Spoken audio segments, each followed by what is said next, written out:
In dusty archives and forgotten temples, ancient maps lie hidden, relics from a time before history as we know it. These are not just navigation charts but whispers from a lost world, dismissed for centuries as myth or error. But what if these maps hold truths that could rewrite our understanding of the past? What if their lines are memories of vanished coastlines and civilizations? The possibility is staggering. Our ancestors may have known the globe in ways we can barely imagine. We're about to journey through time, examining these cartographic anomalies that challenge the accepted narrative.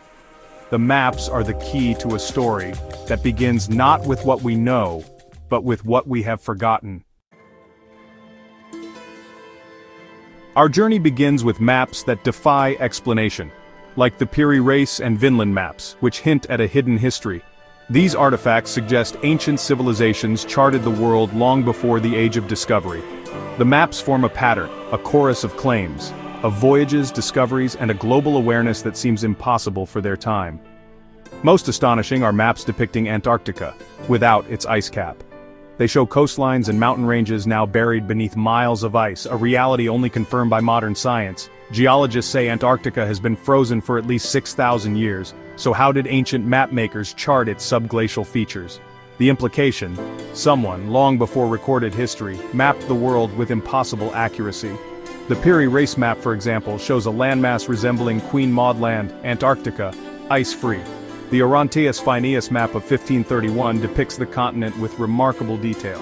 These cartographers admitted they copied from older sources, maps whose origins are lost. They preserved a legacy pointing to a forgotten chapter in human history. These maps are not just old documents, they are potential proof of a lost science. They force us to ask, who were the original cartographers? What kind of society produced such work? Did their knowledge vanish, or was it deliberately suppressed, leaving only these tantalizing clues? The maps don't answer, but they demand we reconsider what we think we know. In 1513, Ottoman Admiral Piri Reis compiled a world map from ancient and contemporary sources.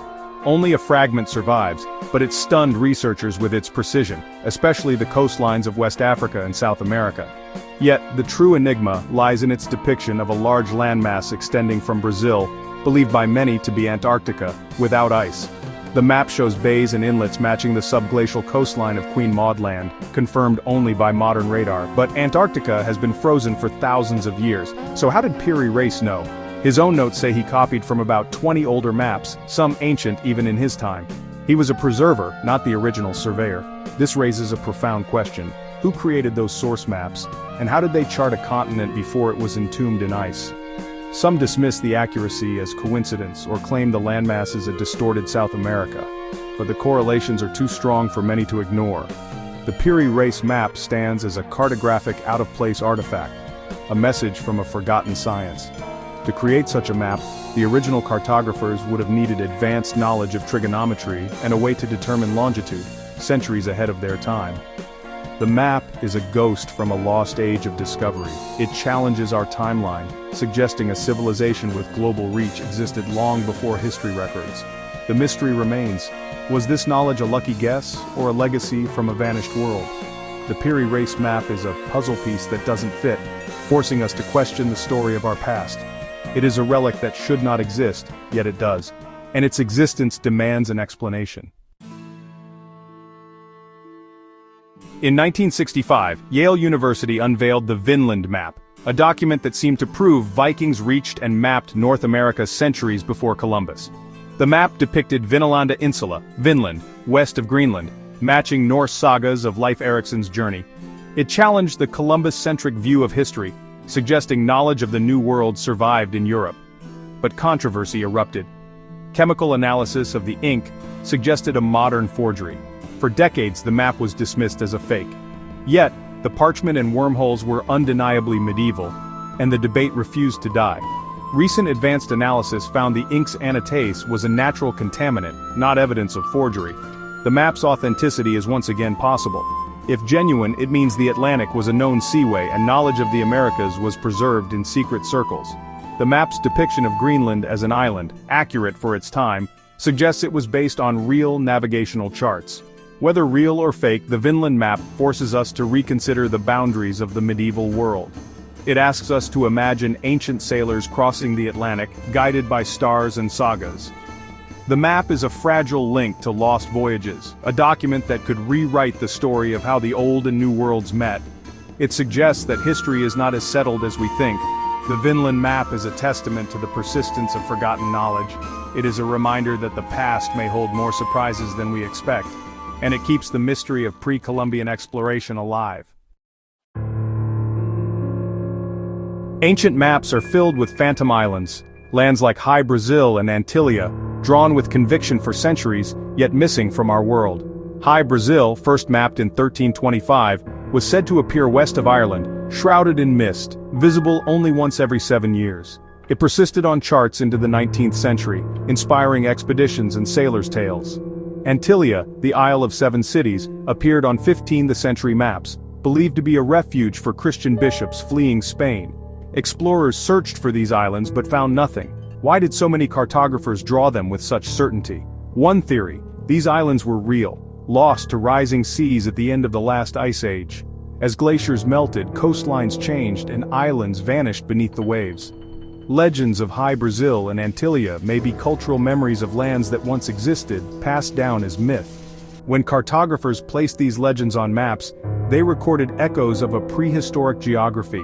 The Porcupine Bank, now underwater west of Ireland, could have been the real High Brazil during lower sea levels.